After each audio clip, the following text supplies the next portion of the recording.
me give you a little tip. If ever you meet an American at a party in New Zealand, don't ever say to them, "Oh, wow, you must have had it so easy making the trip over to New Zealand. You must have had such an easy life getting over here," because sometimes you don't know what people have gone through to get to the country. And I'm like, my son just had surgery. My wife's getting evicted from our house. Please help us. In this week's episode, you're going to meet Karl. Karl is American, he's a high school science teacher, and he moved to New Zealand with his wife and their 7-year-old son. But things certainly haven't been plain sailing for Karl. Let's go and find out what happened. It's a Drama, coming to you from Taranaki, New Zealand. Hello. Daddy, I love him! Mother thanks you. Right, Mr. DeMille, I'm ready for my close-up. I am so excited, Karl B, to have you back on this show. Welcome back to the podcast. Thank you, Liz. It's a lot has changed since I talked to you back in March of 2022, or April rather. It has. And just for those people that don't know, this is the second time that Karl has been on this podcast. He is a regular guest now. We also interviewed him being a teacher in New Zealand, where you brought some brilliant points about how to get your registration changed over and to become a teacher in New Zealand when you're coming from the US. And just to give you a little bit of a backstory, actually, no, you tell us what has changed since I last talked to you.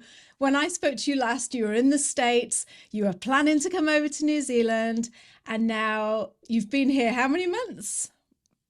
5 months now. Right. Tell us what's happened then, Karl. Fill us in. Well, first of all, just tell me about you and your family and your journey for those people that don't know you.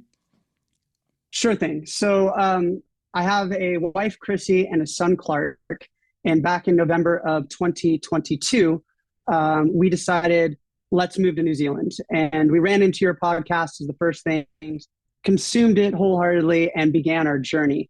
When I talked to you last in April of 2022, I had just been approved for my teaching credential, which was a massive effort. And then since then, we got our visas and we moved to a region called Taranaki. You might be familiar with it.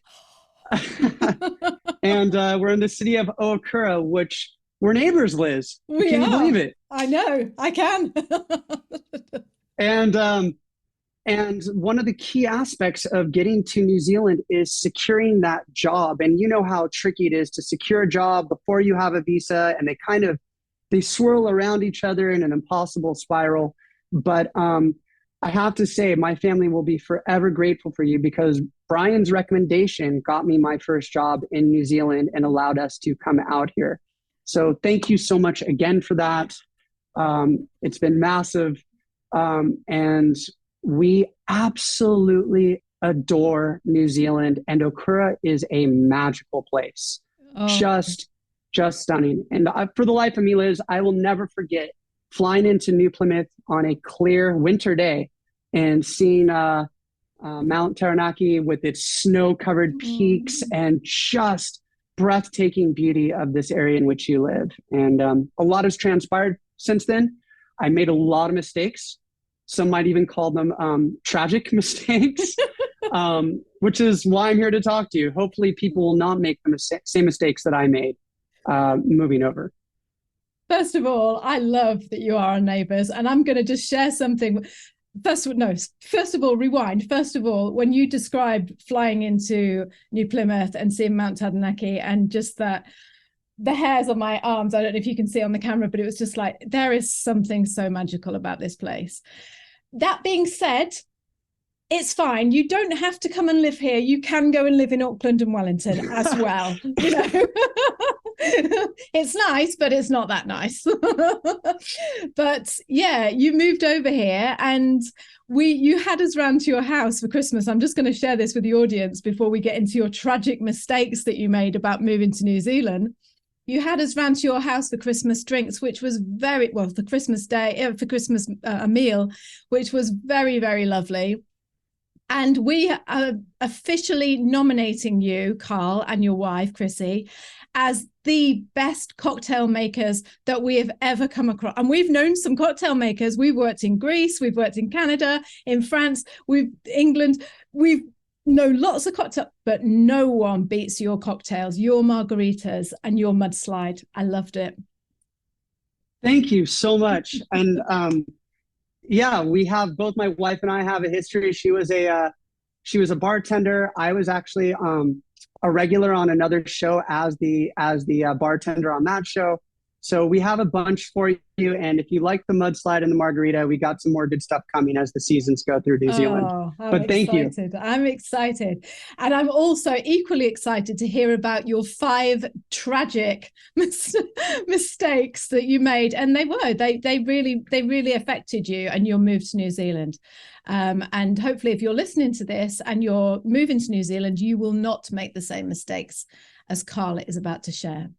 So number 1, Karl, was, you said it was how to handle a telephone number when moving to New Zealand.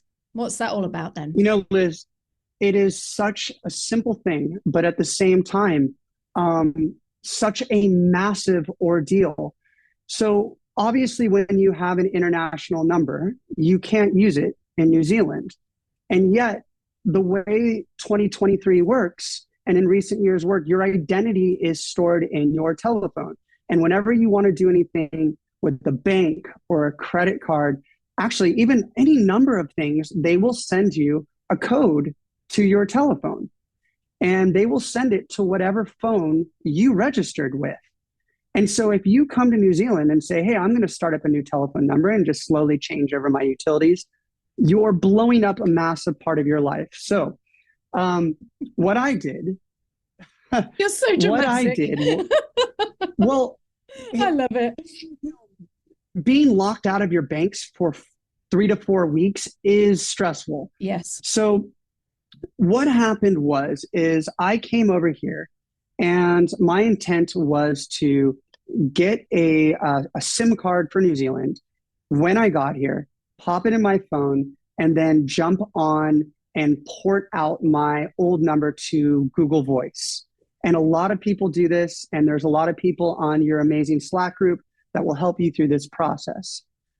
Well, what happens is they send a code to authorize to your old number to switch over to Google Voice.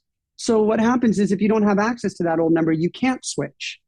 And so and then your bank won't send you money if you don't switch. Your credit cards, if they see a suspicious transaction, well, guess what? Shopping in a new country is suspicious. They won't credit you. So I ended up for weeks having these huge, massive problems. And if it wasn't for my wife coming to the rescue 2 weeks later with a SIM card from the States with an international login, I would have been, I might have had to fly home to the United States to get this all sorted out. So where did you get? Well, go on. So just to get this straight, I'm going to give an order to save everyone a hassle. Okay. Do not get rid of your old SIM card. When you come over to New Zealand from wherever, look into an international plan.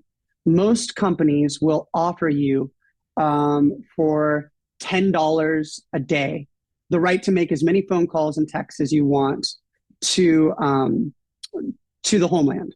And this will give you some time to play swap a SIM card.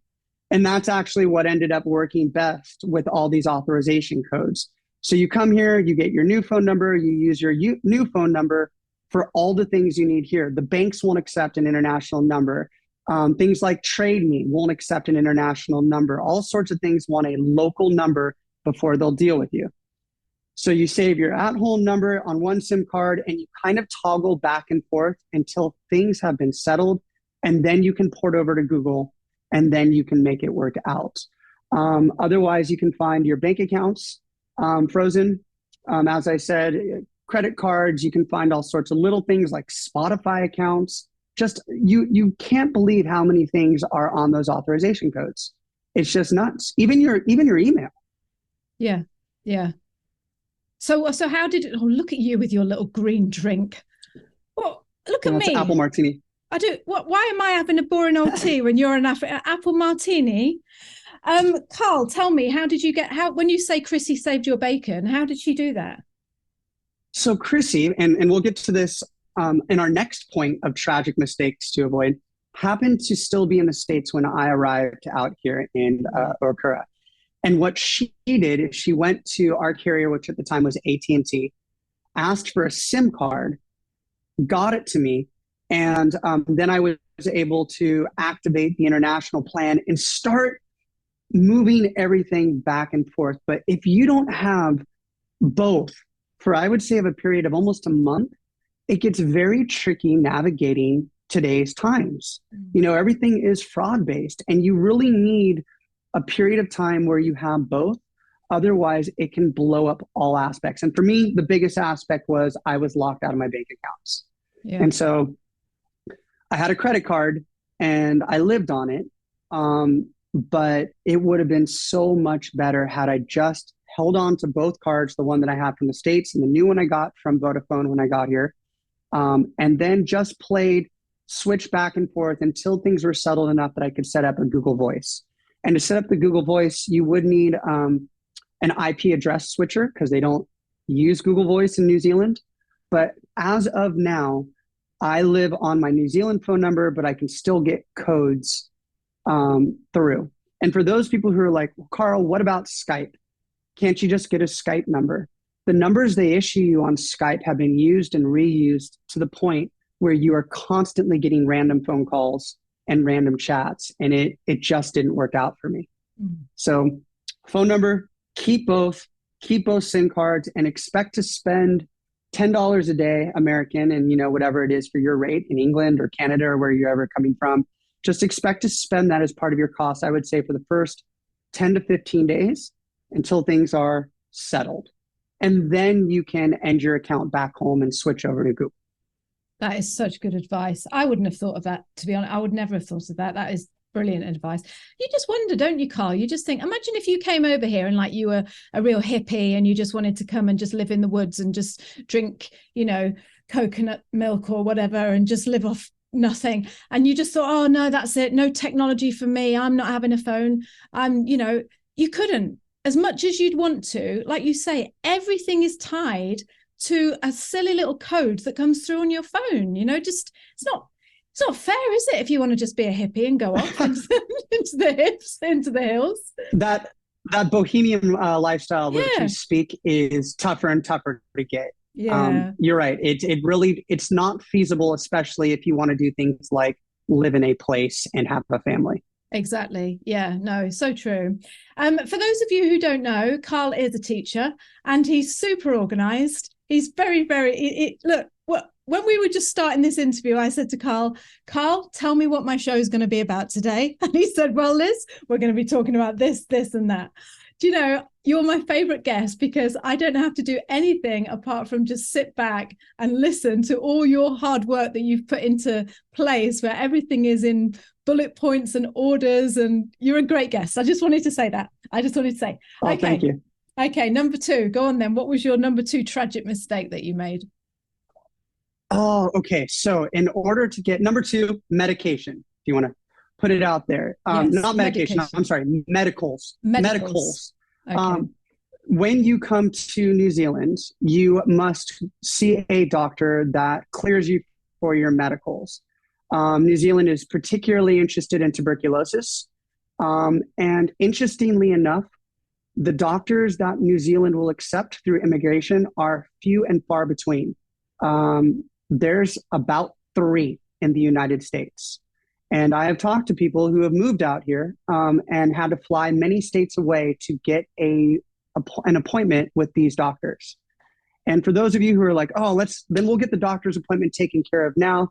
Well, the certification only lasts for a certain amount of time. So you got to really work at the right time to make this happen. By the way, if you do not have an immigration advisor, I highly recommend one. I used New Zealand Shores. Julia Cook over there is amazing. Is it Fabian? Yes, Fabian. Yep. Fabian is amazing. People, if you're moving a family, don't leave this to chance. There's enough to mess up with their help, let alone all the missteps you can make without them. And they certainly don't do everything for you, but they will catch some major problems, such as when it is time to sign up for your medical exam. So they went ahead and said, Karl, this is looking great. It's time to get your meds done or your medical examination. So we luckily had one in Los Angeles. We drove on down, Clark, Chrissy, and myself, and we got our exams, and they make you fill out 20 pages of paperwork per person. And this is where we went wrong. For every medication you have to have a reason. And Chrissy said it was fine to share this with you guys, but she takes medication for anxiety. And the only box that was next to that medication was severe anxiety. That's what New Zealand offered. Well, my wife doesn't have severe anxiety. She has mild anxiety. So she left the box blank. We do our evaluations. Everything seems great. 4 weeks later, I get a message from New Zealand saying, congratulations, you have been approved for your visa. However, your wife and son have not. The next day, Chrissy gets a note that says, you have been denied for medical reasons. That's it. It doesn't say what medical reason it is. So she's like, now they did chest x-rays. Is it TB? Does she have cancer? Did they find something? 2 sleepless nights before we finally got through and found out, oh no, there's a medication that was unanswered for. That little box for her medication that she didn't check up blew us up. And funny story about the anxiety, Liz. I told this story to my next door neighbor, the one that lives kind of up the street as opposed to down where you guys live. And I was telling this story, and a guy goes, wait a minute, what's this story? And I go, what do you work for? And he goes, I work for immigration. Oh, and I really? said, what department? He goes, I'm the head of medical. Can you pass something along? As we speak, he is going back to his team where he's trying to make it so they include the reason for denial as opposed to just flat out denial. But what is the chances that's just of that? Everything about this, from Bri getting me the job at Green School and everything, is just so serendipitous. My wife likens me to a clumsy cat where I keep going for it, hitting, the tree and then landing on my feet anyway. I just keep getting lucky. Sorry, go on. So yeah, the odds of that happening. So right now it actually might be changed, but stress. So here's the fallout of what happened. I had a job to start. Because of that one box, my family couldn't go with me to New Zealand. We were told that it could be approved anywhere between 1 and 40 months. Our house was already sold. She had 2 weeks to live in it. I spent every night of my first 2 weeks on the phone, either canceling plane tickets, which took about 2.5 hours to get through, or talking to immigration. And finally, about 12 days into my stay in New Zealand, I had a breakdown with the person on the phone. And I'm like, my son just had surgery. My wife's getting evicted from our house. Please help us, because she resubmitted the paperwork. She contacted the doctor, but the processing time is the processing time. And she said, look, here's the name of your case manager. If you use this specific wording in the subject line, he has to respond. And within 24 hours, their visas were approved. Chrissy wrote the note and everything happened. But it was night after night of dogged persistence. I lost in my first few months of being here 5 kilos. And for you Americans, 11 pounds. Just from the stress of everything that went happen. So the moral of the story is, when you do your medicals, don't worry about painting a poor picture of your health. New Zealand has boxes to check off, and if all the boxes aren't checked, they will summarily deny you. That is such a good story. Before we move on, what was it that you had to put in the subject line? What was the magic words that you had to say? We had to click a reason for the medication. Had she clicked severe anxiety, even though it wasn't what it was, it would have satisfied the reason for the medication. So if you have a medication and you have no reason as to why you're taking it, boom, you're done. They will put you in a waiting queue and get to you when they get to you. And immigration it takes its time in New Zealand. I'm sure it takes its time everywhere. But just don't worry about the picture you paint. Make sure everything has a reason and don't get held up like I did with my family. Okay. But you know, when they said to you, okay, Karl, you're at the end of the tether now, just send this email and make sure you use these exact words in the title and you will get answered straight away. Can you remember what the exact words were? Was it just like, help me? Or sorry. No, the words, she sent me the case manager and it was urgent in need of review, I believe what it was. Right. Okay. But you would never know your case manager unless you sent through the hours and hours. And Liz, they have 4 songs on their hold music and they're not afraid to play the same song 3 times in a row. If I hear those songs to this day, I get the shivers. It's awful. But anyway, yes, be careful on your medical exam. Don't try to beat the system. Don't try to paint a better picture of yourself. Just answer honestly and clearly so you don't get flagged. That is such good advice. Thanks for sharing that. Okay, right. Number 3, finance when you're selling your house overseas. All right. It's funny because I'm burying this in the middle. This is the big one. All right. Finance. We sold a house, as many people who are going to be moving did, just like you and Bride did. And when you sell a house, you need to move money from the States to New Zealand. And there is a right way to do this and a poor way to do this. And once again, I lucked into someone who knew what to do and they saved my butt. But here are some things you need to do. 1, you need to make sure that your bank has no limit on your transfer amounts. So if you have a personal account, which many of us do, a personal checking account, you might be limited to $25,000 a month. Well, that would take forever if you sell a house, just literally forever. And if you want them to get to change any of that and upgrade your account, guess what? They're going to need verification on your phone. Oh, and you start going in all this. The woods. Right. And you screwed that up. So before you move to New Zealand, I highly recommend that once you sell your property and you're sitting on this fat chunk of cash, to upgrade your banking account so you can transfer more money over at a time at a better percentage rate. So that is clutch. And people don't think about how important it is to upgrade. So you need to think about upgrading your account if you're going to really make the move. You're right as well, because we had a limit on what I think ours it wasn't a month, but I think it was something like 20,000 a day or something. But like you say, if you got 300,000 to bring over, it's going to take you 2 weeks, isn't it? Or whatever. So that's really good advice. Right. And with today's property, it's easily possible that people's homes are selling for over $1 million, because that's the property value, although, the market's changing all the time. But it is a big deal. As a matter of fact, you did remind me. I have $25,000 a day for a maximum of 3 days. So I was stuck with $75,000 a month. And if you don't need the money, you get into this weird panic of where you're looking. And you're familiar with this, Liz, because I listened to your podcast, of the transfer rate between your country and New Zealand.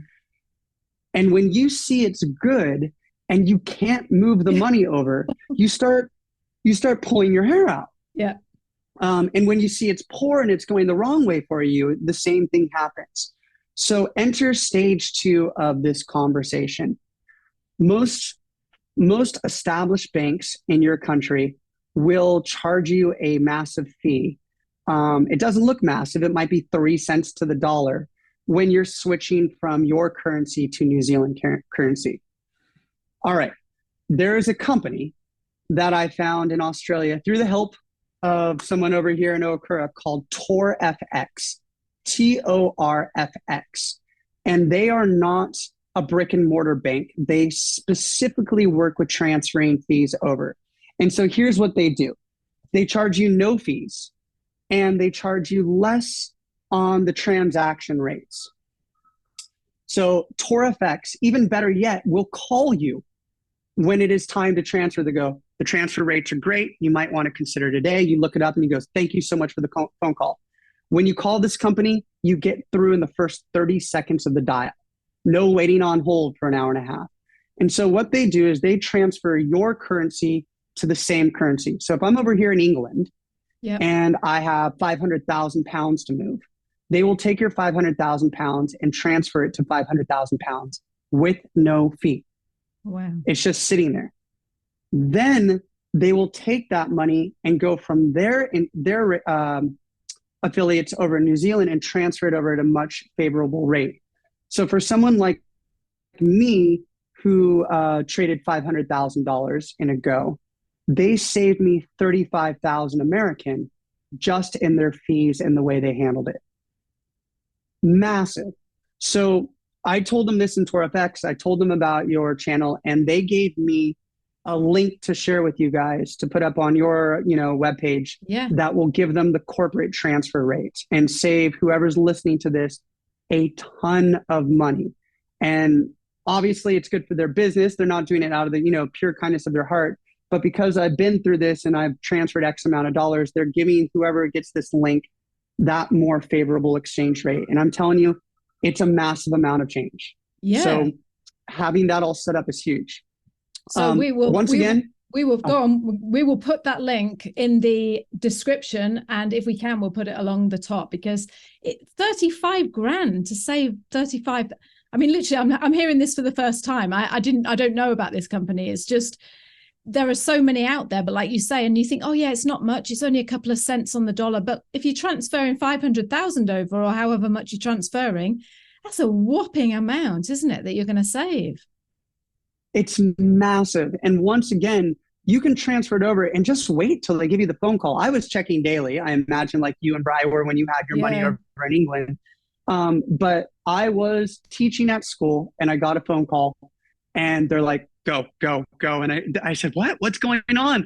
And they said, look at the transfer rates. And I said, oh my gosh, they saved me far more than $35,000, Liz. I mean, the transfer rate that they found for me at the time they did it made me another 35 on top of that. It was massive. And so to have a company that you can call up and talk to in 30 seconds time that is solely focused on getting you the best rate. I don't work for TORFX.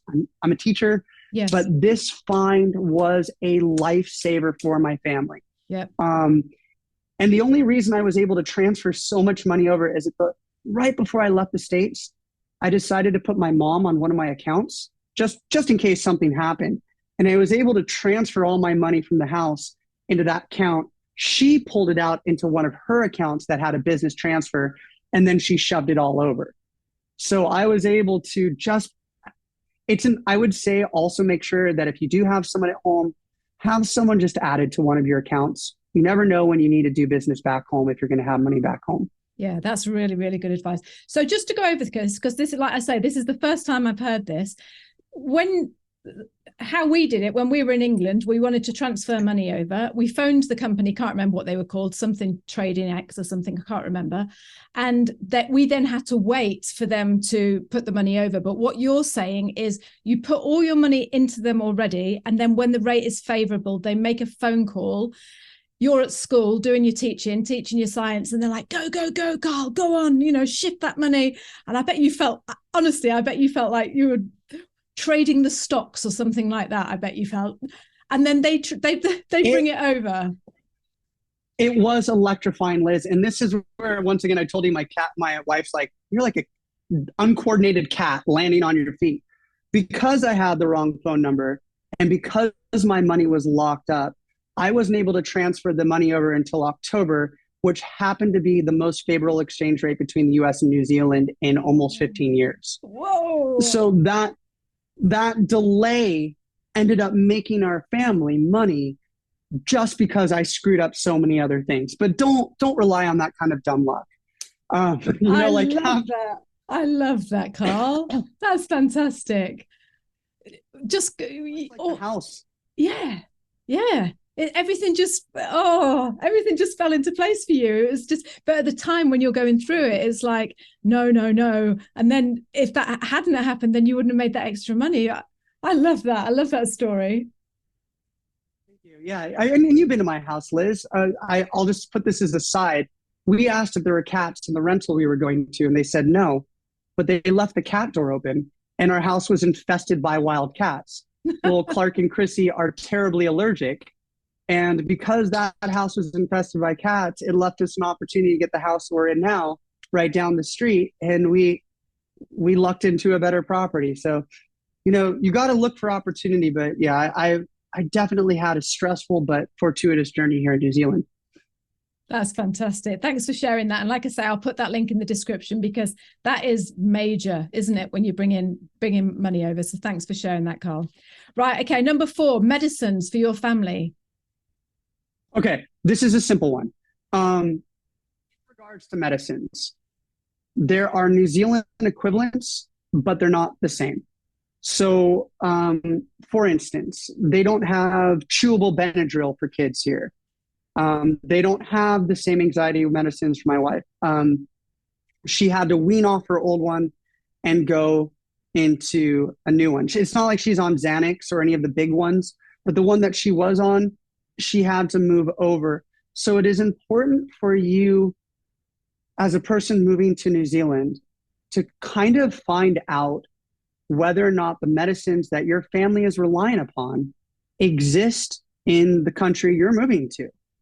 And it's a big one. So this is a shorter story, but it is important. We had to have people in the States ship us over some medicine. Chrissy's mom is coming over here in 8 days. She surprised us and said, I'm buying a ticket. And we're like, great, bring over, boom, boom, boom, boom, boom, boom, boom. As my friend Gemma, who used to live in this house, goes, she said she's going to Hong Kong for the holidays so she can get the good drugs. Really? They come back with loads of what it is they're used to. So just kind of buyer beware on this one. Do a little research. And if your family is used to a certain type of medication, make sure you have that coming in and you have a way to grab it on the reg. Because they do have, of course, medications in New Zealand, but a lot of them are equivalents and some of them aren't quite what you're used to or may not suit your need. So how would they what would you do? Just ship it over? Or would you just ask it like you've done, ask a family member to bring it over? How would that work? Yeah, right. And you don't want to have a family member coming over looking like a drug mule, right? Just these bags of meds. You're allowed a certain amount to come over. So, Chrissy's mom is bringing over children's Benadryl. She's bringing over NyQuil and Dayquil, which is great if you have a flu. And they'll just bring it over for you. But you're allowed to bring, a certain amount without it being questioned. Yeah. And so just stock up is what I'm saying. Stock up before you come over. Spend the extra $90 per bag to bring over more stuff with you, and just make sure that your family's suited, I would say, for at least 6 months, if not to a year on your meds. Yeah. Yeah, that's really good advice as well, because on top of everything, and can you just thank Chrissy from me for for agreeing to talk about that, because that's super helpful, and just thank her from me for sharing that, please. But just on top of everything else, moving to New Zealand is a huge move, and it's stressful, and it's a massive upheaval. You do not want to have on top of that the fact that you're weaning yourself off some medications and going on to a new one, because that in itself is stressful. So yeah, it's a really, really good point, and one I've never come across. No one's ever said that before. So thanks, Karl. I just want to share a story with you as well. When Brian's mum and dad were coming over to New Zealand, this is going back 10 years, they were coming over to visit us, and Brian's mum phoned me up and she said, I've got a bit of a problem. I'm going to be coming over, but you see, I use a specific shampoo, and if I use any other shampoo, I get really, really bad dandruff. And I'm like, oh, okay, what is it? And she said, it's called Simple. She said, and I can get it in. And I'm like, no, actually, you can get the brand Simple in New Zealand. And everywhere we went, I'd go in the supermarkets and there's all this Simple. And I still think of her now when she says it, it's just... But yeah, that's an aside. But you get used to certain things, and medications I know are different than shampoo, but you don't want that no, I change. get you. Yeah, you don't want that change. You just want to ease into it, don't you? And just not have to think of that big important thing. So thanks for sharing that. Exactly. Of course. So okay. I guess this brings us to my final point, and one that I saved it for last. So if you see the fumes coming off of me, I didn't want to be heated the whole discussion, but let's seriously talk about shipping your stuff overseas. Okay. Go. At the time we're doing this in 2023, gas prices and oil prices are insane. We're coming off of COVID. There are issues all over the world. We decided in August to ship our stuff. At this point in time, we still do not have our stuff. We were supposed to get it on October 15th. We were seized by American Customs on a random draw, which delayed us 2 months and increased our price by $5,000. And then they just decided to take our shipment on a vacation. It was aimed for Wellington originally, the capital of New Zealand. It ended up in Singapore. It ended up in China. Then it was heading towards Wellington. They're like, you're going to get your stuff on the 3rd of January. Then they were days away from Wellington, and they decided to go to Sydney. The shipment is now coming back from Sydney, and we don't believe them, Liz. We'll believe it when it pulls up. And then we have to go through biosecurity in New Zealand. We've already been told we've been flagged because we brought over Christmas decorations and surfboards, and we knew that was coming. So as of 5.5 months since we shipped it, we still do not have our stuff. And this is something that a family needs to consider. Are you willing to live on a camping mattress for 6 months of your life? You've got to eat off plates. You've got to cook on something. So if you sign up with a company and they say, so for us, they said, here's your stuff. You have a half a container. You can bring 5,000 pounds of goods. This is going to cost you $28,000. I want to use real numbers so people understand what they're getting into. I appreciate that. We're now into the $38,000 mark because we were charged an additional nearly $5,000 from U.S. Customs, which they just pass on to the person who has the freight. We're going to be hit by biosecurity and all sorts of other fees. So you need to take a hard look. And I know some members of the Slack group say, look, I'm going to tell the airline I'm bringing 4 additional suitcases and I'm going to airship the rest and I'm calling it a day. And at this point, we kind of wish we did that. Because I'm 47. 6 months on a camping mattress is not ideal for my back. We've been living 4 inches off the ground, 10 centimeters or 12 centimeters, whatever the equivalent is, right around there.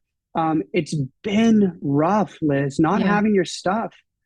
And we could have rebought. You could have what? Rebought? Yeah, we could have rebought. Everyone says New Zealand is really expensive when it comes to consumables. And to some extent, it really is.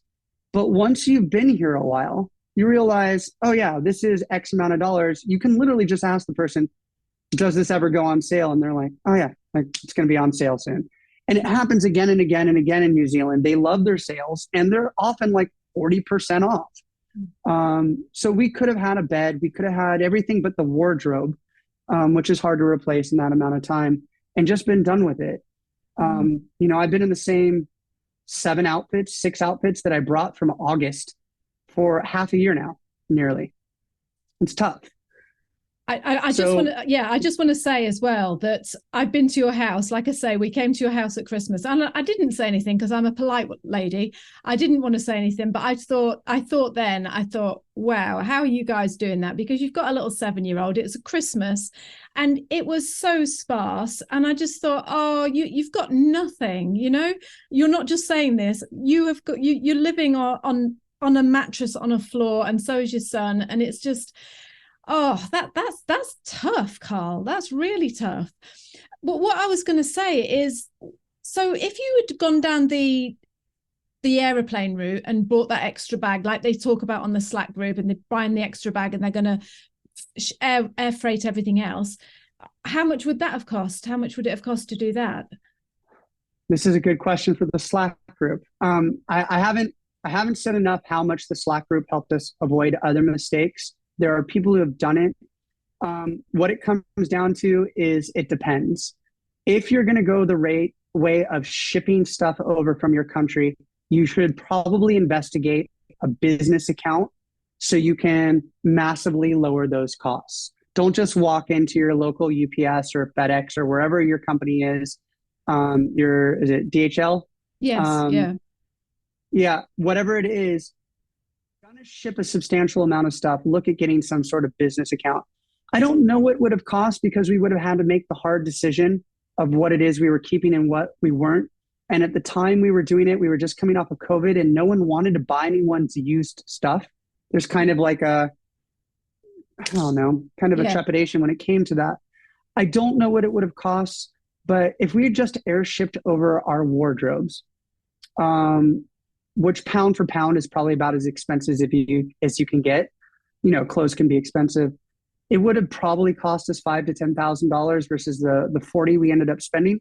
Yeah, yeah. And then we would have just bought beds and kind of not been as sparse. And it was kind of you not to say anything, but yeah, you walk through our place.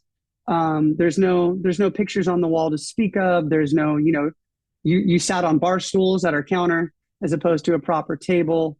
I didn't mind, Karl, because the margaritas were so good. So, I let it go just this once.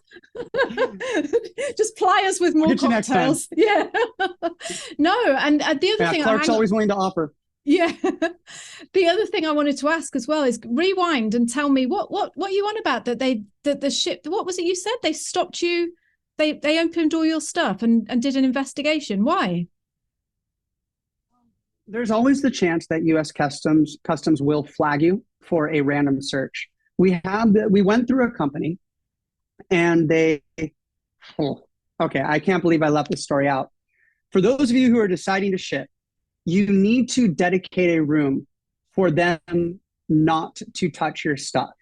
So the way modern day shipping companies work is they send over a crew in a truck, and the crew is 5 to 7 people deep, and they come in and they say, let's grab everything. You are not allowed to box anything ahead of time because they need to make a manifest of everything you have. We had computer gear. I had my iPad off to the side and they said, hey, can we take this iPad? I told the first person no, and I put it in a case. I said, don't touch it. A second person asked, a third person asked. And keep in mind, Liz, they're swarming around your house, wrapping things in plastic and just shoving them on this truck. Well, the fifth person I didn't tell. And they ended up taking my key documents thing and my iPad that had all sorts of things I needed to run my business off of. They also took our vacuum cleaner, which would have gotten us in trouble with biosecurity. And they took a couple other things. And around 10 o'clock that night, after that exhausting day, I get an alert on my phone saying, someone is trying to activate your iPad. Turns out the shipping company not only took it, but someone was trying to break into it. No So way. that night, yeah, this happened. I started writing the person who was in charge. I went down the next morning. I drove the 50 miles to get to the port. I made them unload, and they tried to pretend like nothing had happened, but they put the iPad in the wrong section. I had all the break-in attempts, and for the life of me, I swear that because I made them unpack the truck that they sent me through as a reason to be searched and seized by immigration. That's my feeling, because the odds were like 1 in 5,000 of being searched. That's what I was told. It's a bit of a coincidence, isn't it? Yeah. So that was the morning before my flight. That's how I spent it. Down there 4 hours unpacking, pulling my stuff up. So for those of you who are shipping, dedicate a room for things you don't want touched, and just put a clear label on it saying keep out. Then when they swarm around your house and inventory and pack everything out, you're assured that your stuff that you want to hold on to is held on to. It's really important. You couldn't make this stuff up. What sort of life have you got? You've just got this huge big drama going on all the time. No wonder you drink so many martinis. Look, at the end of the day, would I take back moving to New Zealand? No. It's one of the top 3 greatest decisions I've made in my life. But man, I could have made the journey smoother. It's going like class 5 rapids is what my journey feels like. So yeah, just if you do ship, people who are watching this or listening to this, if you do ship, please be careful. Put the stuff you want to the side. Make sure you understand you're not going to be having it for 2 months at bare minimum. But the way the world works right now, it's probably going to be 4 months or more, and that it's going to be expensive. And really give that shipping thought a solid consideration. You've got Ryan from Auckland, an amazing guest of yours you talk all the time, who says, ditch it all. Yeah. You've got your husband on the other hand saying, bring it all. And don't you just got to decide. No one else does. I love Brian. You just got to decide which one suits your family. Yeah. Because the shipping issue is one of the more important decisions you're going to make. And I've got to say, Karl, in Bry's defense, we did it, 14 years ago.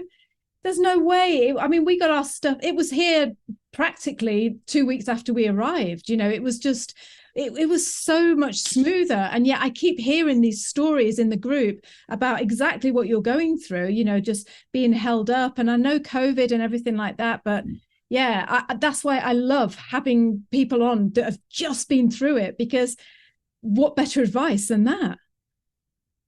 Yeah. So crystal ball, would I have done things differently? Yeah, I would have done things differently. But despite all the things our family has gone through, the stress of not knowing whether or not my family was ever going to join me in the next 40 months, despite the finance issues we had, the medications, the shipping, it's all been worth it, Liz. I'd do it again. It's been worth it. But if I can make someone else's journey that much more smooth by sharing my story, I'm happy to do it. I love that. And you know what, Karl? We always say, when me and Brian always say, when you meet people who move to New Zealand, you can tell they've got like this, it radiates from them. They've got this, they're going to make it. They are going to stay in this, they're going to really make this country their home, and they're going to give everything they've got. And you and Chrissy and Clark, you are that family. So thank you. I love as well that all the stuff that you've been through to get here, that makes it even better. That's just makes it would have been a bit boring, wouldn't it, Karl, if it had just been all plain sailing and you just got over here and it was nice and easy. Who wants that, hey? I would have taken a little of it, just a little more. Yeah. But it is definitely one for if you're feeling dull and routine in the country you are, and you're considering New Zealand and you want to mix things up, it'll be an adventure that you never forget. Oh, yeah, I agree, Karl. And I don't want you to go. I don't want you to leave. But I just want to say to you, I sincerely hope, young man, that when you packed your stuff to bring over to New Zealand, you didn't pack some Christmas decorations with pine cones. Tell me you didn't do that. No, and that was one of the problems I avoided, because I listened to your earlier podcasts. Everything biological, we took care of. Our tree is artificial. It's going to be okay. They didn't have any weapons or drugs to seize on the American side, and we won't be stopped on the New Zealand side, much to the thanks of your show. Oh, that's good. Because when you said about the Christmas decorations, I was thinking, please tell me he hasn't brought over any pine cones. I mean, all that they'll do is just chuck them away. That's what they did to ours. They were just like, they rooted all through it, and they threw all those decorations away. But yeah, it's good to pass that knowledge on, isn't it? Yeah, and once again, I said it before, I'll say it again. The Slack group that you have created, the community of the people on there have all been through this or are trying to go through it. And it is immediate, and it is helpful, and it is real time. And if you're not part of that Slack group, just do it already. It will make it so much easier, and you really come in with a built-in community. And just to put a fine point on it, one of your listeners, Adam and Ava, or two of your listeners rather, when I got here, within 6 days of being in Oakura, they messaged me, Liz, saying, the Oakura Medical Office is now accepting new patients. Get on this. And they got my family, that extra bump ahead on getting doctors that we needed. So join the group, people, if you're not already there. Thank you so much, Karl. Thanks for saying that. And yeah, and I'd like to reiterate it. It's a huge source of just of comfort and help, and just like I keep saying, it's not an easy thing to do to move to New Zealand. It really isn't. It's emotionally and everything else, all the questions you have. But for me, the biggest thing on there is the support, the emotional support. I'm a big believer that it's easier to do things if you've got people around you cheering you on and helping you out. And to hear that Adam just does things like that, it's just lovely. So thank you for saying that. Thank you. And thank you. And thank you for having me. Yeah, well, hang on. I'm not letting you go yet. Never mind. Just 2 secs. Is all the family okay? And Chrissy and Chrissy and Clark are doing great. Yeah, he's settling in and he's happy. I mean, I know he looked very happy when I saw him, but all good. We're doing great. Oh. It's this place. Another time I'll talk to you about the real costs of living in New Zealand, and there's so much more to talk about. But to answer your question, we love it here. There's still people. It's still a real place. I don't want to paint the picture that it's some sort of mythical utopia. However, the effortless beauty of New Zealand, the casual kindness of the people, if you're looking for people who just chat you up on the street and wave, kids riding their bikes in the streets again, just comfort and talking to people, it's a great place. And yeah, we love it here. We absolutely love it here. I am so happy to hear that. Karl B, that's what I call you, Karl B, because we had another Karl on the group, so you were always Karl B. So you will always be lovingly known as Karl B to us. Thank you so much. You are an absolute pleasure to have on this podcast. You've got so much energy, so much information, and yeah, I just love having you. So thank you. Thank you for being you and for coming on and sharing your tragic mistakes that you made when you were moving to New Zealand. So until it's next been a pleasure. time. Yeah. Okay. I'll speak to you soon. All right. Bye, Karl. Cheers. Bye. If you're a teacher and you're moving to New Zealand, you'd think, surely I can just transfer everything and come to New Zealand and work as a teacher. Not quite the case. You've waited 2 months, but now we're going to get to you. And you finally get that email and it says, we've gone through your qualifications, and guess what? Today, you're going to meet Karl. Karl is a science teacher from the US, and he wants to bring his family to New Zealand to start a new life. But there was a lot of hoops that he had to go through first.